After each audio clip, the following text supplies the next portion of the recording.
Olá pessoal, sejam muito bem-vindos ao canal. No vídeo de hoje vamos resolver e comentar questões de direito administrativo da banca CESP-CEBRASP, uma das mais tradicionais e exigentes dos concursos públicos. Além de analisar o gabarito, eu vou explicar os fundamentos jurídicos de cada questão, destacar as principais pegadinhas da banca e mostrar como ela costuma cobrar os temas mais importantes em prova. Então, já deixa o seu like, se inscreve no canal e vamos começar mais uma da sessão de questões comentadas de direito administrativo aqui nesse canal. Vamos para a primeira questão, da Lei 8.112 de 1990, Regime Jurídico de Servidores Públicos Federais.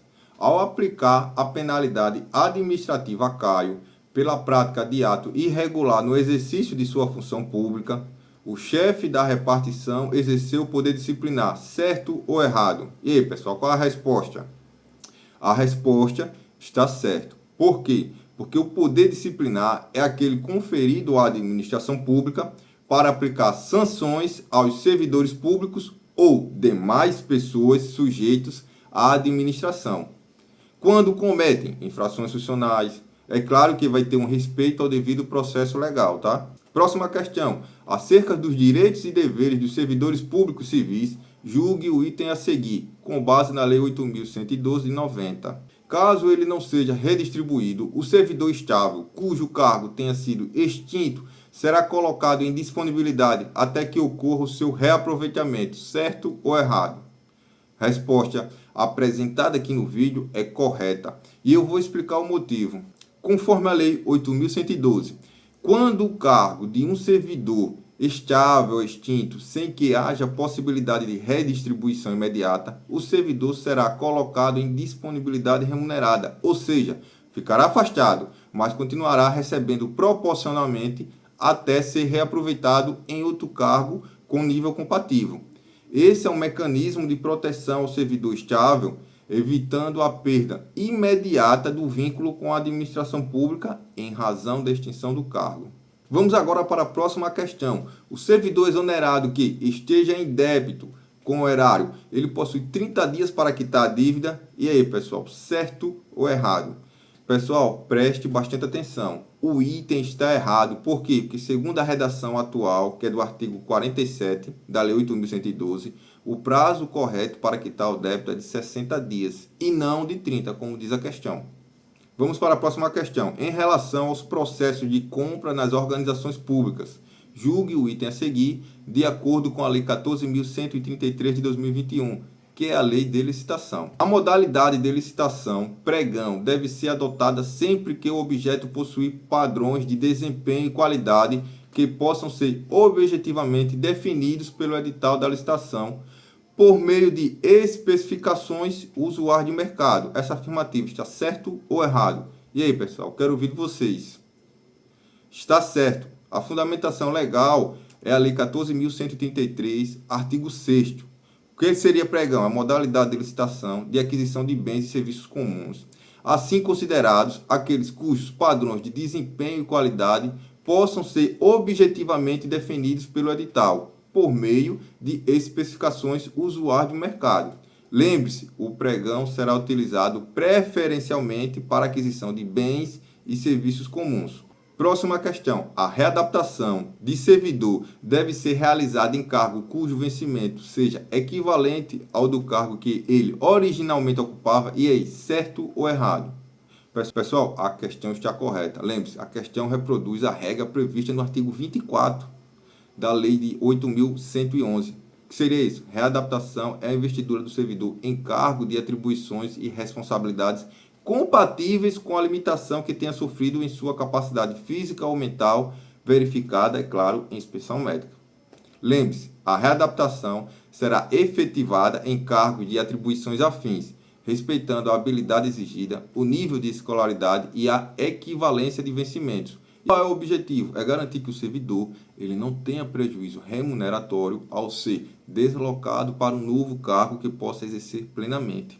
Essa forma de provimento ela visa proteger o servidor e está condicionado à existência de cargo vago compatível com suas limitações, sem que ocorra uma diminuição de seus vencimentos. Outra questão, a reversão ocorrerá quando o servidor aposentado voluntariamente retornar à atividade por interesse da administração pública, desde que haja cargo vago e a aposentadoria tenha ocorrido nos últimos 5 anos anteriores ao requerimento do retorno, certo ou errado?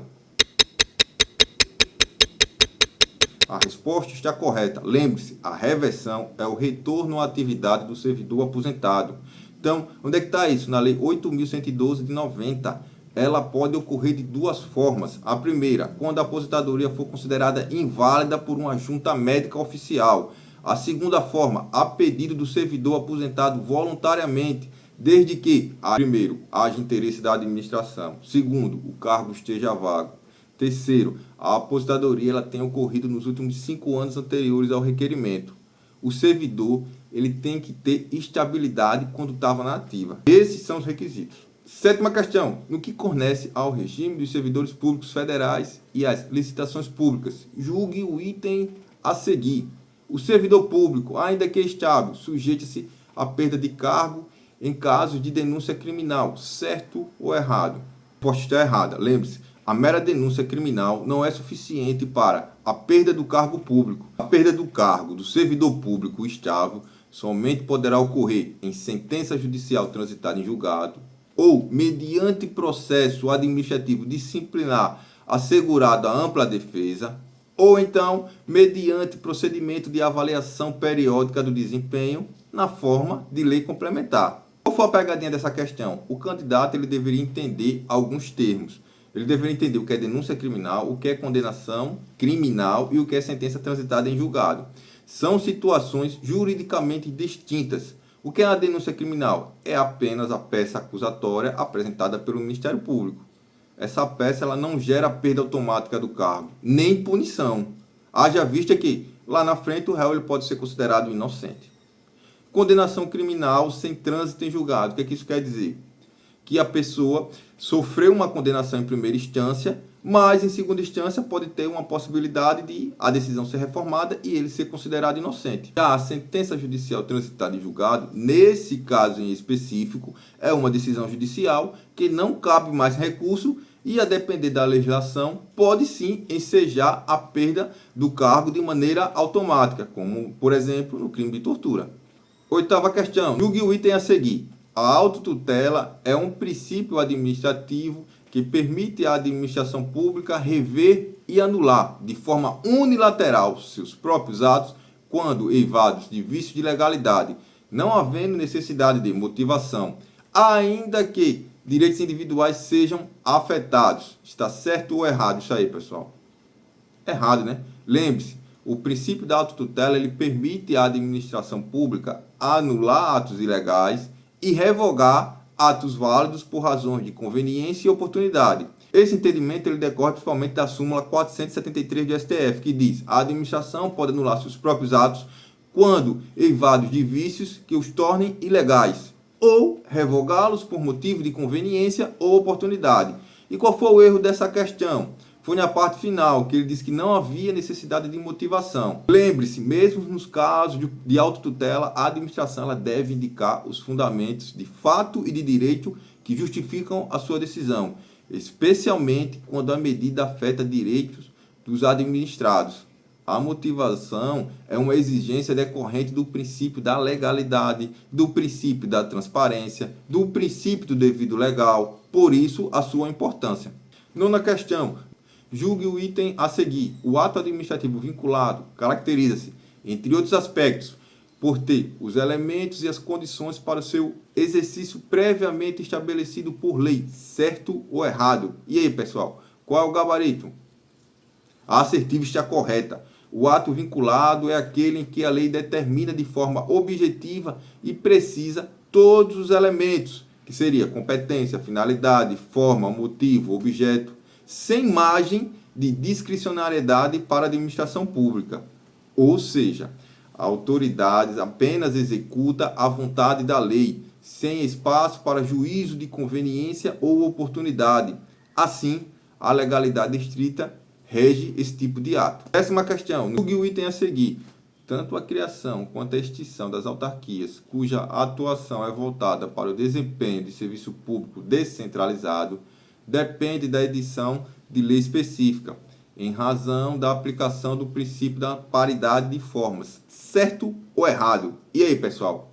Coloca aí nos comentários o gabarito. O gabarito está correta essa afirmação. A criação de autarquias exige lei específica, com previsão legal no artigo 37 da Constituição Federal. Além disso, o entendimento doutrinário majoritário e a jurisprudência aplicam o princípio da paridade de formas. O que é que isso quer dizer? Chamado também de simetria das formas, segundo o qual a extinção de uma entidade criada por lei, ela deve ocorrer por meio de lei. 11ª questão, em relação aos agentes públicos, aos atos administrativos e ao controle da administração pública, julgue o item a seguir. Os atos administrativos discricionários, em razão de sua natureza, não são passíveis de controle do Poder Judiciário, na medida em que envolvem juízo de conveniência e oportunidade para a administração pública. Certo ou errado? Pessoal, a resposta está errada. Lembre-se, embora os atos discricionários envolvam juízo de conveniência e oportunidade, isso não os torna imune ao controle jurisdicional. O Poder Judiciário pode e deve analisar tais atos quando houver ilegalidade, desvio de finalidade, violação de direitos ou abuso de poder. O que não cabe ao Judiciário é substituir a administração no mérito do ato. Mas o controle da legalidade é plenamente possível, mesmo nos atos discricionários. Pessoal, se você gostou do conteúdo, já dá o like, compartilha. Isso ajuda o nosso canal a produzir mais conteúdo para vocês. Bons estudos e até a próxima.